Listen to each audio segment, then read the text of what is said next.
Christmas is a time for surprises. Gift the thrill of suspense with a gripping psychological thriller. A story of danger, deception, and identity. Dare to open your gift this Christmas. The perfect gift for every thriller lover. Hey everyone, welcome back. So are you in the mood for a good thriller? Like the perfect holiday read? Interesting. For a thriller. Yeah. But, not exactly the heartwarming kind, more like the kind that makes you look over your shoulder and think twice about that extra glass of eggnog. So what's the deal? What's the hook they're using? Okay, so basically they're highlighting those classic holiday themes, escape, reflection, fresh starts, all that. Yeah, I see. But then they twist it. Okay. They introduce this protagonist, Fiona, who's desperate for a new beginning. Desperate enough to maybe get in over her head. Exactly. It sounds like she ends up caught in this web of lies and secrets and things spiral from there. Classic thriller setup. Right. But what I find really interesting is how they're tying it to the whole holiday thing. So, the holidays are more than just a backdrop. Yeah, it seems like they're using the whole idea of holiday escapism. That desire we all have to kind of shed our old selves and start fresh in the new year. I can see that. It's definitely a time when people are thinking about change, about becoming better versions of themselves. Exactly. And I think that's what makes this premise so intriguing. It takes those familiar feelings we have around the holidays and kind of turns them on their head. Right. It makes you wonder what happens when that desire for a fresh start goes too far. Exactly. And how can those seemingly innocent desires, like wanting a new life, actually lead us down some pretty dark paths? Definitely makes you think. Okay, so they're not shying away from comparisons either. In the marketing materials, they're putting it in the same league as Gone Girl and The Girl on the Train. Ooh, bold move. Those are some huge names in the thriller genre. I know, right?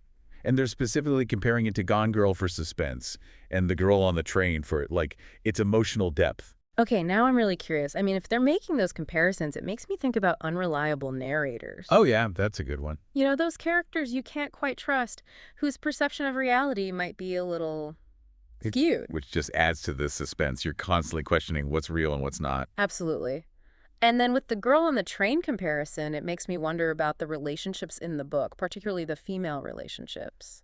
Yeah, I was thinking about that too. Those books really delved into the complexities of female friendships and rivalries. Right. So I'm curious to see if Zoe Bloom will explore similar themes, maybe female characters who are at odds with each other, or those really intense, almost symbiotic friendships that can turn toxic. Yeah, that kind of dynamic can be really unsettling, but also so compelling to read about. Totally agree. It definitely makes me want to pick up this book and see how those comparisons play out. Now, the tagline they came up with is pretty chilling.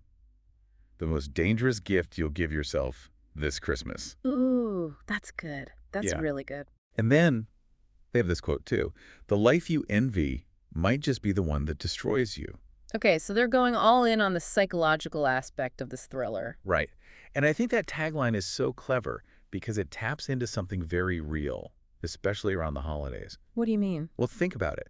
The holidays are often a time when we're bombarded with images of perfect families, perfect gifts, perfect lives. Yeah. And it's so easy to fall into that comparison trap, start envying what other people have, even though we know it's probably not the whole story. It's true. Social media definitely amplifies that, too. Everyone curating their highlight reels. Exactly. So this book seems to be exploring that dark side of envy, that desire for what we don't have, and how it can lead to dangerous consequences. I mean, it's a universal theme, right? Wanting what someone else has. Absolutely. Yeah. And I think it's especially potent during the holidays, when those feelings of comparison and longing can be even more intense. Definitely. And it sounds like this book is going to dig deep into those emotions, the kind we might not even want to admit to ourselves. Right, those hidden desires and resentments that can simmer beneath the surface, especially during, family gatherings and all that. Exactly. It makes you wonder what secrets might be lurking under the Christmas tree, right? Oh, for sure. Yeah. Now, the marketing team also launched this really interesting social media challenge. Oh, yeah. What's that? So they're asking readers, if you could step into someone else's life for a day, whose would you choose? That's a tough one. So many possibilities. I know. It really makes you think. What about you? Any lives you'd want to try on for size? Well, I've always been fascinated by historical figures, imagine being Marie Curie for a day, experiencing the world through her eyes. Wow, yeah. to be at the forefront of scientific discovery, Yeah. but also facing all the challenges she had as a woman in that field. Exactly. It would be incredible and probably a bit overwhelming, too, to experience that kind of brilliance and determination firsthand. And it ties back to the book's themes, right? That idea that the life you envy might not be all it's cracked up to be. Totally. It's easy to romanticize other people's lives, but we never really know what's going on behind closed doors. Exactly. So I think this challenge is a really clever way to get people thinking about those themes in a personal way. Yeah, it definitely makes you consider the complexities of other people's experiences and how what we see from the outside is often just a tiny part of the story. All right, so to sum this up, it sounds like What Have You Done, Zoe Bloom is promising a pretty intense psychological thriller, perfect for those of us who like a good dose of suspense with our holiday cheer. Definitely. It's going to make you think about those darker impulses we all have, the desires and envies that we might try to keep hidden, especially during a time like the holidays when everyone's supposed to be, joyful and merry. Right. But it also reminds us that beneath those perfectly wrapped presents and twinkling lights, there's often a whole lot more going on. Exactly. And sometimes those hidden truths can be a lot more gripping than any fairy tale ending. Now, here's a final thought for you as you pick up this book. Pay attention to how the holiday setting itself plays into the story. Could the author be using Christmas, with all its traditions and expectations, to, heighten the contrast between appearance and reality? Oh, that's interesting. I hadn't thought about that. Yeah, it's just something to keep in mind as you're reading. Because maybe those cozy holiday gatherings and festive decorations aren't just backdrops, but actually, symbols of the secrets and deceptions that are bubbling beneath the surface. It's like the holidays themselves are another layer of the mystery. Exactly. And who knows what dark surprises might be unwrapped when those layers are peeled back. Well, now I'm even more intrigued. This deep dive has definitely put this book at the top of my reading list. I'm with you on that one.